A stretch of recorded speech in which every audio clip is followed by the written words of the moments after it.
bom dia. Bom dia. 59 dias que nós estamos aqui juntos, às 7h59, tomando um café juntos, quentinho, que tá no inverno. Bom dia, Cíntia. Bom dia, amor. Como você chama de nutrir, que você entrou? Nutrir o feminino, que nome lindo que você deu pro seu grupo. Bom dia, bom dia. Hoje eu estava apertando para entrar aqui às 7h59, só que eu não tinha posto na live. Bom dia, querida Renata. Então, tirava foto, porque estava no story. Camila, muito prazer, Camila. Muito bem-vinda aqui. Bom dia, queridas. Então, 59 dias já juntas. Inha, bom dia, linda. Bom ver você aqui comigo. Então, vamos lá. 59 dias hoje. Estamos no capítulo 3, verso 9. Até ontem, o verso 8, os 8 primeiros versos, Salomão falou sobre o tempo. Todo o tempo que a gente desperdiça, o que a gente faz com o nosso tempo. Olhou sobre todos os pontos de vista possíveis sobre o tempo, né? Coisas que eu nem imaginava, ele estava lá mostrando que também era tempo, que era uma medida de tempo. Então, hoje ele mudou de assunto. No verso 9, ele começa a falar do trabalho. Ou ele volta ao trabalho, porque ele já falou do trabalho, então ele volta a falar. Então ele fala assim: que proveito tem o trabalhador naquilo em que ele trabalha? É uma pergunta. Que proveito tem o trabalhador naquilo que ele trabalha? Então, aqui, sistemicamente, eu vejo que ele toca, o rei Salomão aqui toca numa ferida que tem em vários sistemas familiares, né? O trabalho como herança de sacrifício, como destino, né? O avô era médico, o pai e a mãe são médicos, os filhos são médicos, os netos estudam medicina, né? É um mandato, né? E nem sempre a pessoa, o dom da pessoa na medicina pode curar de outras formas, né? Tem várias formas de se relacionar. Todo relacionamento é uma cura, na minha opinião, pelo menos. Então tem várias formas de você curar e amparar alguém, né? Mas se você está num trabalho porque está na tradição familiar, aquilo vira um sacrifício, né? Então, na visão sistêmica, o trabalho não é só uma forma de sustento, mas ele é um vínculo com o destino familiar, né? Então, muitas pessoas carregam mandatos invisíveis. Por exemplo, você tem que trabalhar duro para honrar os seus pais. Ups, bom dia. Esse aqui, ele todo dia, ele vem dar bom dia, deu bom dia para todo mundo. E agora ele fica bonzinho aqui no colo. Sinto muito, mas ele faz parte. Ele acha que faz. Olha aí. Ele acha que faz. Então, nós estamos falando do trabalho. Então, às vezes tem mandatos que falam assim: trabalha duro porque você tem que honrar seus pais. Ou então, você não pode parar de trabalhar porque senão a sua família vai desmoronar. Você não tem como sustentar a família. Ou então você está pagando alguma dívida ancestral com o seu trabalho. Pronto, sossegou. Então, Hellinger nos lembra que quando o trabalho não está conectado ao fluxo da vida, né, ao fluir da vida, ele pode virar uma prisão. Eu tenho uma pessoa, eu conheço uma pessoa que o pai é médico e o filho é médico. E o filho é um médico excelente, muito bom, muito bom. Mas ele está o tempo inteiro criando novos negócios. O negócio dele é criar novos negócios e compra objetos raros, e compra quadros, e compra vinhos, não para ter, mas para revender. É o negócio dele. Então, ele é um comerciante nato, né? Se ele não tivesse que seguir o mandato familiar de ser médico, e ele é um excelente médico, inclusive é meu médico, por isso que eu conheço a história, ele talvez seria um super comerciante, né? Porque a chamada dele é para o comércio. O tempo inteiro ele está inventando coisas para comprar e para vender, comprar e para vender, né? Então o que o Salomão está fazendo a gente pensar... Eu tô com um fio de cabelo aqui no meio do cabelo, do rosto me incomodando. Perdão. Voltando. Que o esforço cego, quando a gente se esforça cegamente para conseguir alguma coisa, não vai gerar frutos. Ele gera cansaço, gera fadiga, né? Então, o verdadeiro proveito vai surgir quando a gente encontra o nosso lugar de trabalho, né? Quando a gente honra a nossa origem e quando a gente trabalha não para compensar algo que não foi resolvido lá atrás, mas para expandir a vida, para fazer diferente. A gente pode fazer diferente. É isso que a constelação nos ensina. Eu posso escolher um destino diferente para mim. Então a pergunta do Salomão aqui, para que você trabalha? Então, quando eu escolho fazer diferente, diferente não que melhor ou pior, né? Sempre diferente é diferente. Por exemplo, o caso daquele meu médico, ele teria dito para os pais, olha, eu sou médico, eu amo a medicina, mas eu gosto mesmo do comércio. Então, eu vou me dedicar ao que eu gosto. Não sei o que teria, mas talvez a contribuição...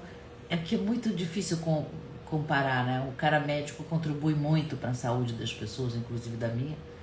Mas eu vejo, toda vez que eu tô lá, ele tá vendendo alguma coisa, entendeu? Algo que faça sentido na nossa vida, né? Aquilo que a gente faz que tem um sentido maior do que aquele de que eu tenho que pagar minhas contas, eu tenho que pagar o boleto no final do mês. Não é o Salomão não está falando, eu entendo assim, né? Que ele não está falando do proveito material, né? A pergunta dele é trabalhar para quê? Trabalhar para quem que eu estou trabalhando, né? Quando tem amor naquilo que eu estou fazendo, então o meu trabalho se transforma de uma forma pacífica, né? Eu fico em paz e eu continuo pertencendo, né? Eu faço esse movimento de pertencimento. Mas quando o trabalho vira uma compulsão cega, ou uma lealdade oculta, alguma história do passado, a sensação interna sempre é de vazio. É isso que eu interpretei dessa frase de Salomão. Aí fui buscar os filósofos que também se debruçaram sobre essa questão. E aí achei no Spinoza, ele diz assim, que o homem livre, ele não pensa na morte. O homem livre não pensa na morte. Ele pensa na vida que ele vai conseguir pelo conatus. O conatus é o impulso vital. Então ele pensa na vida que ele vai conseguir através do impulso vital. Então o trabalho vai nascer a partir desse conatus, a partir desse impulso vital para a vida. Então é o impulso vital que nos leva ao trabalho. Não uma obrigação pesada, algo que a gente tem que fazer, enfim, para sobreviver. Então, porque o trabalho que a gente faz para sobreviver, porque é chato, porque o chefe é chato, porque o lugar é chato, porque os colegas são chatos, porque eu levo 3 horas para chegar no trabalho, uso 4 conduções. Um dia uma moça veio me atender, veio lá no consultório, e eu fui atender uma moça que veio, e eu perguntei para ela se precisa de dinheiro para condução, para voltar, quer que dinheiro? Não, eu não pago, eu tenho mais de 60 anos. Eu falei, ai, que bom.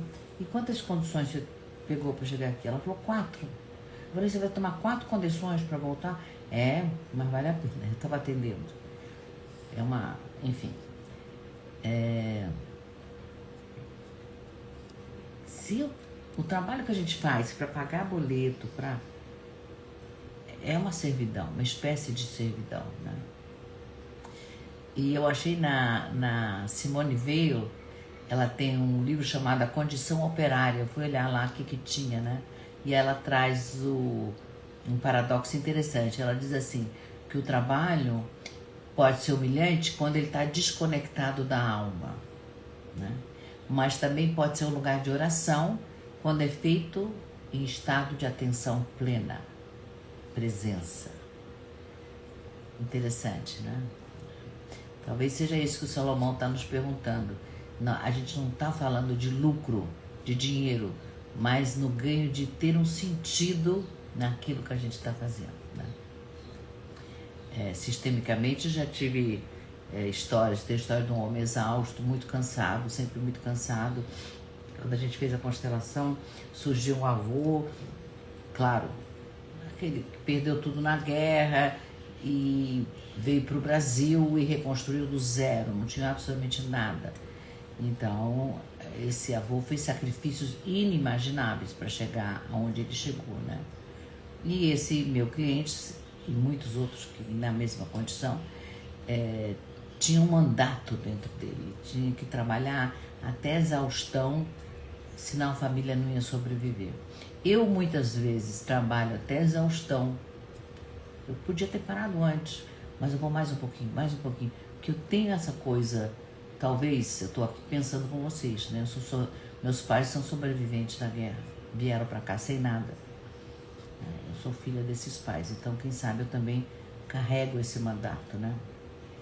Então, na constelação, ele falou, ele honrou o esforço do avô, mas se permitiu seguir na própria vida, deixando que o trabalho dele fosse para o alimento da alma dele, para o alimento da família dele, né? Sem ser um trabalho escravo, né? E aí, claro que ele se sentiu mais leve, né? Percebeu que ele podia trabalhar com dignidade sem essa compulsão desse mandato, né? Também tem uma médica, hoje eu tô com os médicos, né? Então eu tive uma médica que era uma super médica, só que ela dava muito plantão. E ela estava sempre exausta. Ela chegava em casa vazia. É como a aeromoça, né? A aeromoça, ela trabalha o dia inteiro, por exemplo, né? Não dorme, porque a noite inteira, porque ela está de dia e trabalha a noite inteira, e depois ela precisa, de 1 ou 2 dias de folga, né? Porque ela precisa se reencontrar, entrar em contato com ela mesma, senão vira um trabalho escravo, né? Então essa médica, ela ganhava muito bem, era respeitada, mas ela me contou que toda vez que ela chegava em casa, ela ia tomar um banho e chorava por tudo que ela tinha visto de dor, de sofrimento, ela chorava. Aí a gente trabalhou e a gente viu que ela estava, pela história dela, repetindo,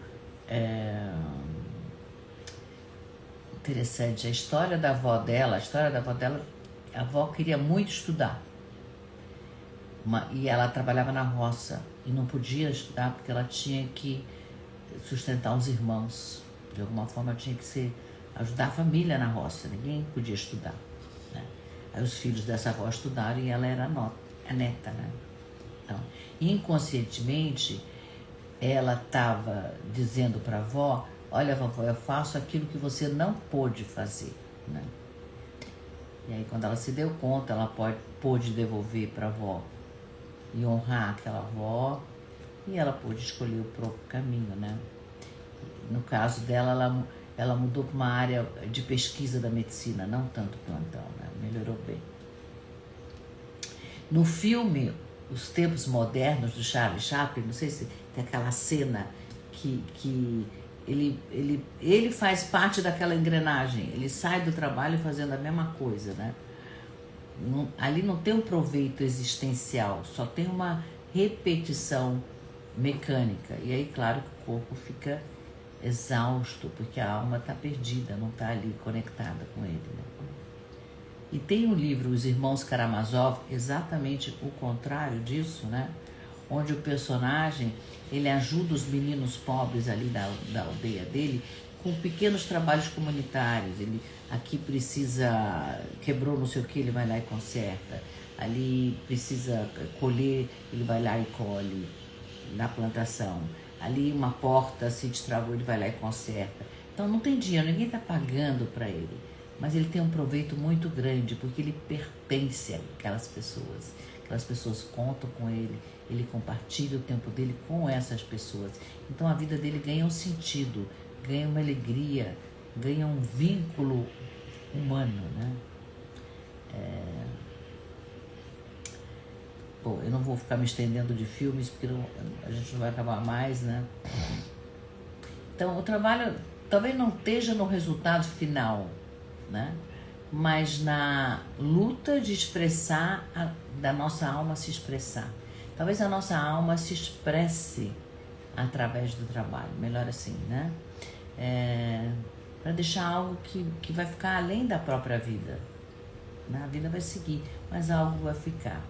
Então, aqui o Salomão está dialogando com essa angústia. O que realmente permanece do nosso esforço? O que vai ficar a partir disso que eu estou fazendo como trabalho? Né? Ou será que eu estou fazendo um livro, ou um gesto, uma presença, uma experiência que eu vivi? Eu gosto da experiência que eu vivi, né? Então, as perguntas para hoje que eu me fiz foram assim: quando eu olho para o meu trabalho, quando a gente olha para o nosso trabalho, será que o proveito tem um proveito existencial também, ou é só material? Como é? Né? Essa eu fiz. Eu acho que eu tenho existencial. Tá? Será que tem um mandato, eu preciso me sacrificar, que guia o meu esforço? Eu acho que para mim, hoje me dei conta que eu tenho esse mandato. Eu preciso fazer muito, muito. Sempre estou fazendo muito. Nunca é suficiente. Quando eu deito, eu estou exausta. Eu espero ficar exausta para poder dormir. No meu caso, como é no seu? Vamos conversar aqui, me conta um pouquinho. Né? E aí a pergunta é: que fruto invisível eu vou deixar para minha família? Para os meus filhos, meus netos, descendentes, né? Para o mundo, o que eu estou deixando? É uma bela pergunta. Vamos conversar? Enquanto vocês pensam e escrevem aqui para mim, eu tenho que convidar vocês para fazerem parte do grupo do WhatsApp, onde eu transcrevo a live todos os dias. Então aqui tem um desenho de um Clips, você clica aqui na minha bio, tá? Aqui em cima. Você clica no Clips, vai abrir uma série de links. Tá lá, Rei Salomão, cá entre nós. É o nome do nosso grupo.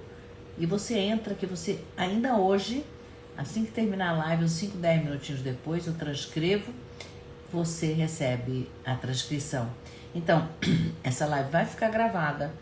Você pode compartilhar ela com outras pessoas, se você gostou, que mais pessoas façam parte, venham estudar com a gente, venham aprender com a sabedoria do Rei Salomão. Vamos começar o dia, né, com esse pensamento positivo, ampliar nossa mente.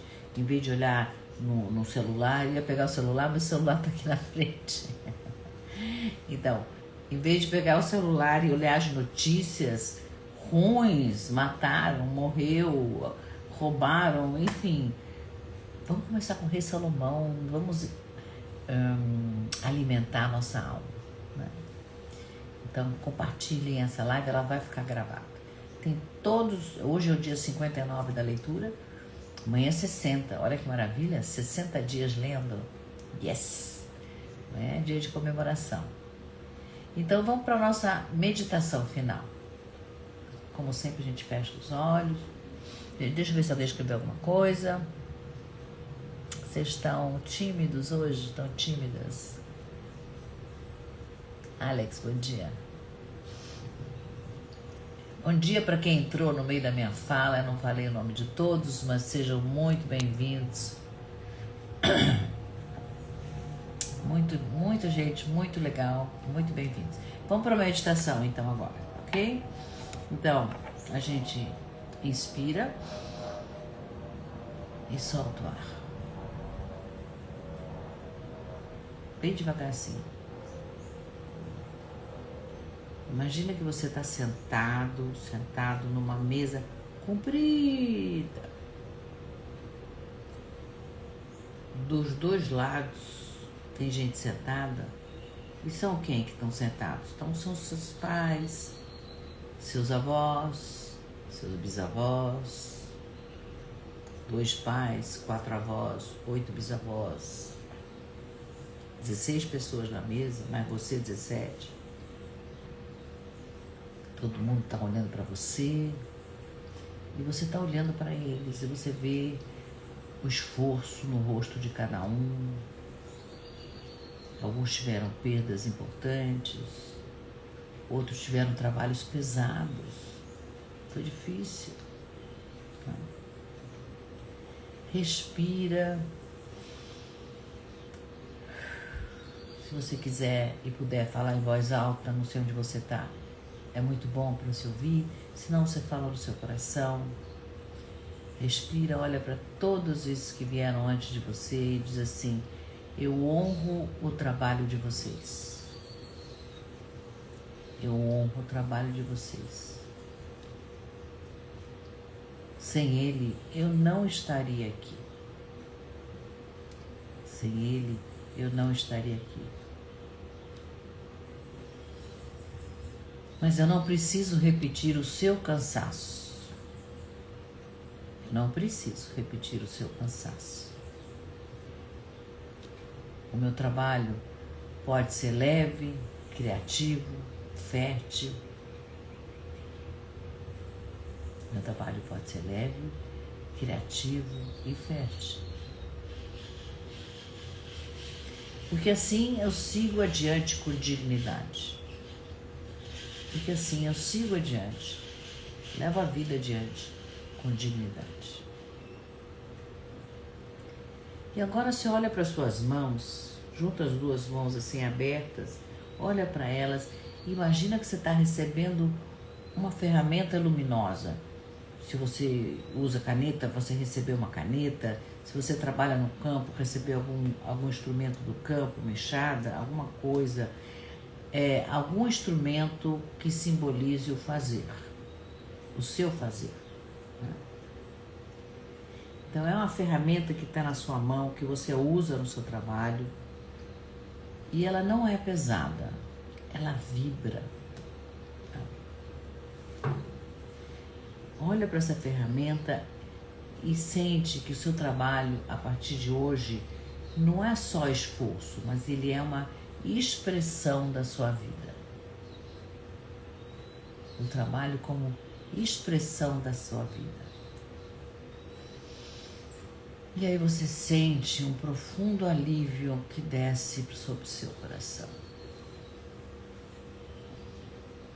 Um alívio enorme.